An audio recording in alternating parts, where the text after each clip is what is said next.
This is a book review of 21 Irrefutable Laws of Leadership by Maxwell. Do you consider yourself a born leader? Few people do, but for a good reason. Even if you're a natural imposing person and you've led every single group you've been in since entering kindergarten, this only means you're more dominant than others. Truth is, no one is born to lead. No one is a born leader. But don't worry, leadership is a skill. And as with any other skill, it's up to you if you want to master it. These 21 laws will help you become a better leader, even if you just end up mastering a few of them. So why is a business successful? It's because of great leadership. One's ability to lead will either bring the operation to its peak or to its knees. This becomes even more clear with the example of the famous restaurant we all know about, McDonald's. We have one of these on almost every street corner these days. But do you know how this world domination started? It began in 1937 in Pasadena, California, when brothers Dick and Maurice McDonald opened up a small restaurant specialized in hot dogs, not hamburgers. This brings us to law number 1, law of the lid. The famous McDonald's brothers Dick and Maurice McDonald opened up their first drive-in restaurant specialized in hot dogs in 1937. A few years later, they moved the restaurant to San Bernardino, California, and made their first assembly line restaurant where they also served hamburgers. The years passed, and by 1952 they decided they wanted to franchise their business. Ray Kroc, who was the first one to franchise McDonald's, felt the lack in leadership, so in 1961 he bought the whole company for $2.7 million. Ray wasn't a pragmatic man, and he understood the need for processes running smoothly. So he invested a lot of time and money in recruiting new leaders all over the company, even if he couldn't afford it. He put in all his personal savings and took out bigger mortgages on the house. Eventually, he got the operation to run smoothly, and then he was ready to go all in on the franchise concept. During McDonald's leadership, which lasted about 9 years, they closed 15 franchise deals. When Ray Kroc took over, he closed 100 deals the first 4 years and an additional 400 deals the coming 4 years. Point here being is the inability to lead the organization will limit your business until you as a person decide to grow. The original brothers had the same opportunities, but Ray managed to close 33 times more franchise deals. This goes both ways. When a consulting company goes in to save one's business, they will always start to fire the bosses. If the bosses were great, the company wouldn't have struggled. The higher you want to climb, the more you need leadership.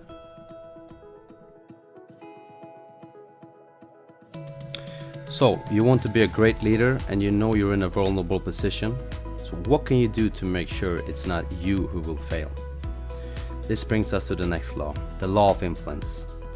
Let's say you want to hire someone for a leadership position, then you have to look for the most valuable skill, influencing others. If others were to follow your employee, they have to be able to influence other people.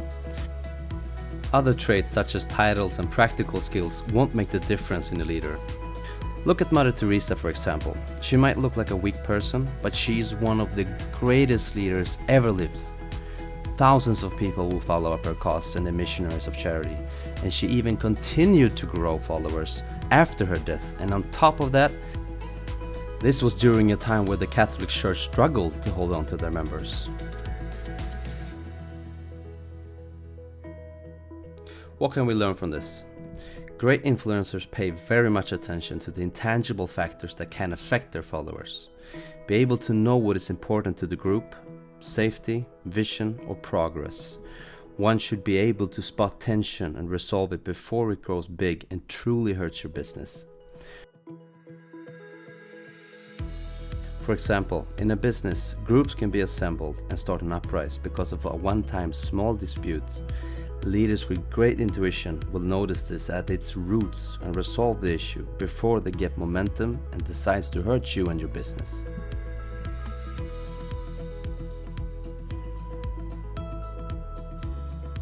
Influence and intuition is of most importance if you're going to be able to lead. If you can't influence people, then they will not follow you. And if people won't follow, you're not a leader. Trust. One have to be able to trust the leader, and trust can be easily lost if the leader decides to break the rules the group are supposed to follow. Let's have a look at the famous Watergate scandal, for example.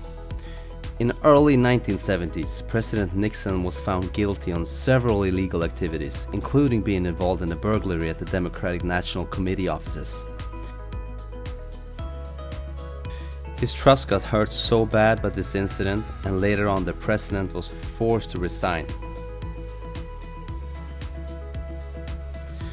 This takes us to the law of solid ground. A leader has to be trusted. You can never command something from your employees if you don't follow them yourself. And if the leader do decide to break some rules, one will soon be found without any followers. You have to feel that your leader treats you with fairness and being honest with you. Keep your word and follow the rules you set up for your group. If you do this, your group will follow you. Leaders gain respect by being strong, courageous, and loyal. Being an influencer and to be trusted are important for a leader, but it's also vital to be respected by your followers. This takes us to the law of respect. People look up to others who are more skilled, courageous, and braver than themselves are. This is exactly the traits one look for in a leader. Take Harriet Tubman, a born slave early 1800, which really made a name for herself. This was a woman, even though she already freed herself, she continuously helped other slaves to freedom.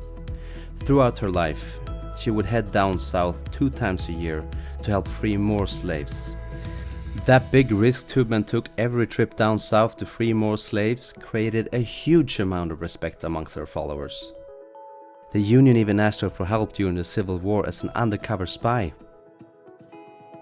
Throughout the years, her bounty on her head rose, but she was never turned in and ended up doing a total of 19 missions down south. As a leader, you have to show your followers that you're loyal and devoted to their goals and welfare. This is a rare trait these days when CEOs and coaches follow the money, and such shiftings would most likely lead to a loss of respect from their followers. On the other side there is a leader which will stand by and ride out the hard times. If you do that, it will buy you a great deal of respect and loyalty amongst your followers.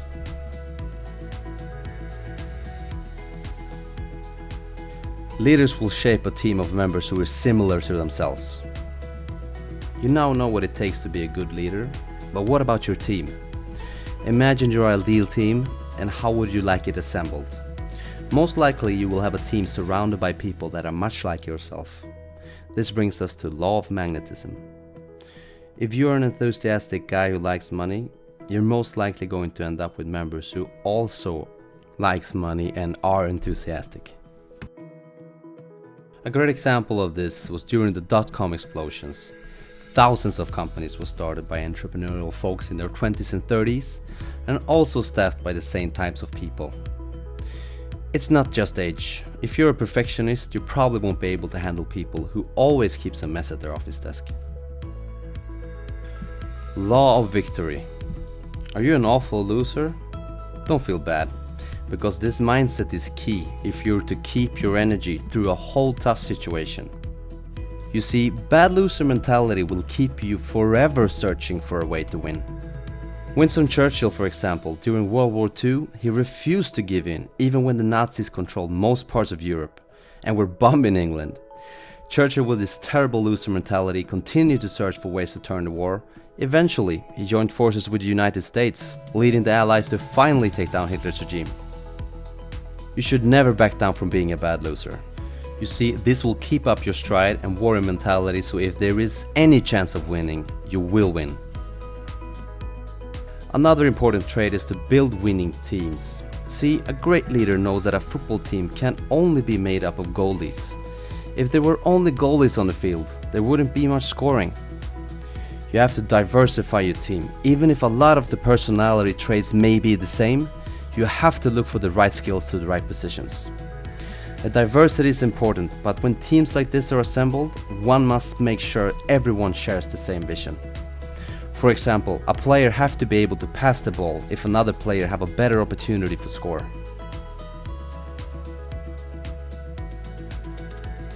Great leaders know timing.